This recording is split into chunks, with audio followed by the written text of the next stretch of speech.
भवानी धाम की जय।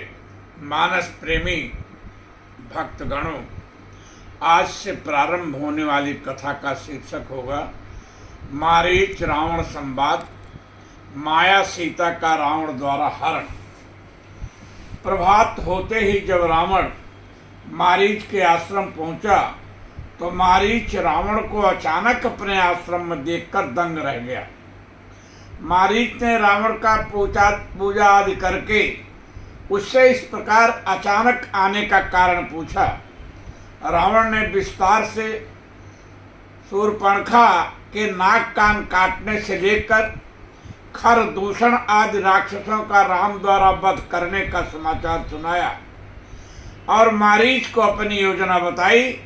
उसने मारीच से कहा, ओह कपट मृग तुम छलकारी, यही विधि हर हरियान रिपुनारी।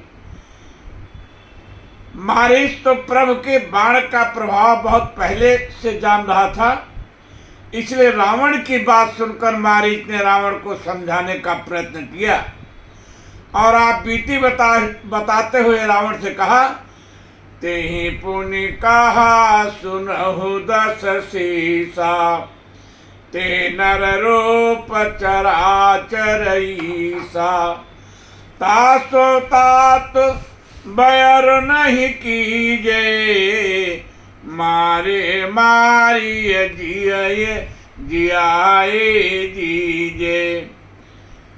मुनि मखराखन गयव कुमारा, बिनु फर सर रघुपति मोहि मारा, सत योजन आयु छन माही, तिन सन बैर की भल नाही।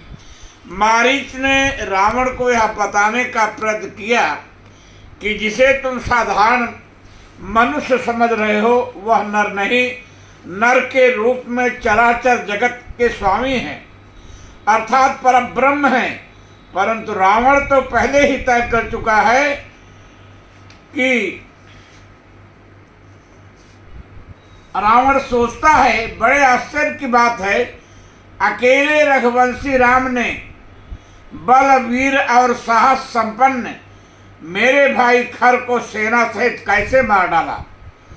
अथवा यह राम मनुष्य नहीं है, साक्षात परमात्मा ने ही पूर्व काल में की हुई ब्रह्मा की प्रार्थना पर मेरी सेना के सहित मुझे वानर सेनाओं से मारने के लिए इस समय रघुवंश में मनुष्य रूप से अवतार लिया है। यदि परमात्मा द्वारा मैं मारा गया तब मैं वैकुंठ का राज्य भोगूंगा, नहीं तो चिरकाल तक राक्षसों का राज्य भोगूंगा ही, इसलिए मैं अवश्य राम के पास चलूंगा। संपूर्ण राक्षसों के स्वामी रावण ने इस तरह विचार कर भगवान राम को साक्षात परमात्मा हरि जानकर यह निश्चय किया कि मैं विरोध बुद्धि से ही भगवान के पास जाऊंगा, क्योंकि भक्ति के द्वारा भगवान शीघ्र प्रसन्न नहीं हो सकते। इसलिए जब रावण को मारीच ने समझाने का प्रयास किया तो इसका रावण पर कोई प्रभाव नहीं पड़ा, क्योंकि वह तो पहले ही जान रहा है कि खरदूषण को मारने वाला मनुष्य नहीं हो सकता। इसीलिए उसने हठपूर्वक बैर करने का निश्चय किया और जब रावण के इस निश्चय को मारीच ने डिगाने का प्रयास किया और यहाँ तक रावण से कहा कि जाओ भवन कुल कुशल विचारी, तो रावण भड़क उठा। मुक्त के मार्ग पर जाने का उपाय करने वाले रावण के मार्ग का रोड़ा बन रहा मारीच रावण की दुपट से सिरपुटा गया और उसने सोचा कि जब रावण श्री राम के हाथों मरकर मुक्त पाना चाहता है तो मैं क्यों इसके हाथ से मारा जाऊं। यदि मैंने इसका कहना नहीं माना तो यह भी मुझे मार डालेगा, और यदि इसका कहना माना तो राघव के हाथों मारा जाऊंगा। इसलिए श्री राम के ही हाथों मरना ज़्यादा उचित है। ऐसा हृदय में विचार कर मारीच उसके कार्यार्थ रावण के साथ चल दिया। असजिय जानी दशानन संगा, चला राम पद प्रेमय भंगा। उधर लक्ष्मण जी जब नित्य की भांति वन से कंदमूल फल लेने गए तो श्री राम अपने अवतार की सिद्धि की प्रक्रिया को आगे बढ़ाते हैं और सीता से श्री राम की वार्ता होती है। स्वेच्छा रामेच्छा के अनुसार सीता अग्नि के संरक्षण में चली जाती हैं और अपना प्रतिबिंब पंचवटी में छोड़ देती हैं। श्री राम सीता की इस लीला से लक्ष्मण अनभिज्ञ रह जाते हैं। यही स्थिति संसार के जीवों की भी है। ईश्वर अपनी माया के माध्यम से जो जो चाहता है संसार में करता रहता है और जीव उसके इस रहस्य को कभी भी जान नहीं पाता। इसीलिए श्री राम के चरित्र का मर्म लक्ष्मण जी भी नहीं जान पाए। आनंद रामायण के अनुसार रजोमयी सीता अग्नि में, सतोमयी सीता श्री राम के वामांग में और तपोमयी सीता पंचवटी में थी। रावण ने इन्हीं तपोमयी सीता का हरण किया और कुल सहित मारा गया। इधर श्री राम और सीता की गुप्त वार्ता हुई। सीता जी अग्नि में समाविष्ट हो गई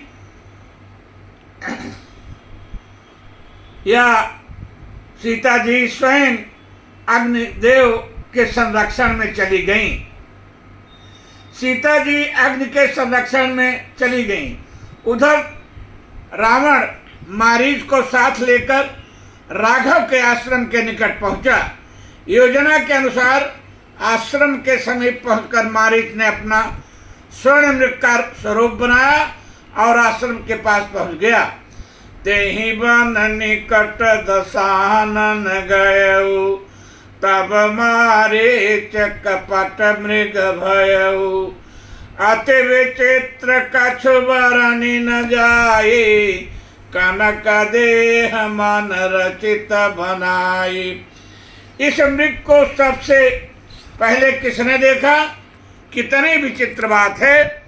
सबसे पहले इसे लक्ष्मण को देखना चाहिए था, परंतु लक्ष्मण ने नहीं देखा। जबकि वो जीवाचार्य हैं और जीव की दृष्टि माया पर, उसके स्वरूप पर पहले जाती है। जैसे सती के माया रूपी सीता का वेश बनाने पर सबसे पहले उसे लक्ष्मण जी ने ही देखा था। लक्ष्मण देख उमा कृत वेशा। परंतु यहाँ कितनी विचित्र बात है कि ब्रह्म जीव व माया में से माया सबसे पहले दिखाई पड़ी। जीवाचार लक्ष्मण की दृष्टि उस मृग पर सबसे बाद में पड़ी। पहले सीता ने देखा और फिर सीता ने राम को दिखाया। सीता परम रुचिर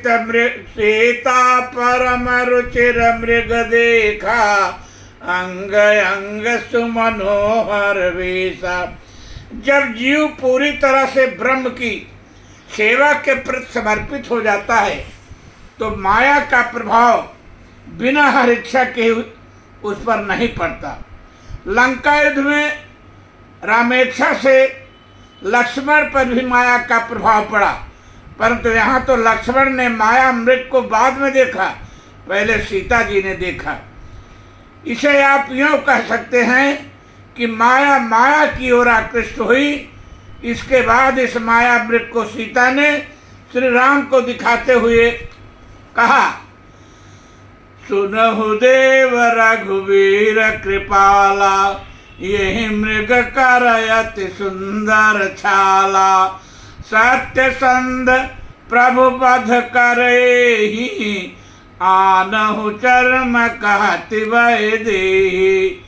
जब प्रभु निर्धारित योजना को मूर्त रूप देने के लिए सीता जी ने राम से उनके नाम के 5 विशेषण लगाकर देव, रघुवीर, कृपाल, सत्यसंध और प्रभु कहकर मृग का चर्म लाने का अनुरोध किया तो श्री राम समझ गए कि यह मृग कौन है और क्या कारण है कि यह सीता को इस स्वर्ण मृग जो माया का है पर आकर्षण हो गया है। परंतु उन्होंने इसके लिए सीता को मना नहीं किया, अपितु सब कुछ जानकर भी सीता की इच्छा का अनुपालन करने को तैयार हो गए। परंतु लक्ष्मण जी की दृष्टि तो परमात्मा के समीप रहते रहते इतनी प्रखर हो गई है कि उन्होंने मारीच को पहचान लिया और प्रभु को सतर्क करते हुए कहा, प्रभु यह मृग रूपधारी मारीच है, इसमें संदेह नहीं, क्योंकि भला मृग कहीं ऐसा हो सकता है। श्री राम ने लक्ष्मण की बात से असहमत व्यक्त नहीं किया, अपितु कहा कि लक्ष्मण यदि यह मारीच है तो मैं इसे अवश्य मार डालूंगा और यदि मृग है तो सीता का मन रखने के लिए ले आऊंगा। गोस्वामी जी तो स्पष्ट लिखते हैं कि प्रभु ने सब कुछ जानते हुए देव कार्य के लिए मृग को मारने का संकल्प लिया और सीता की बात सुनकर उठे। तब रघुपति जानत सब कारण, उठे हर्ष सुर काज सवारन। बस अब यही कथा विश्राम लेगी। भौम भवानी धाम की जय।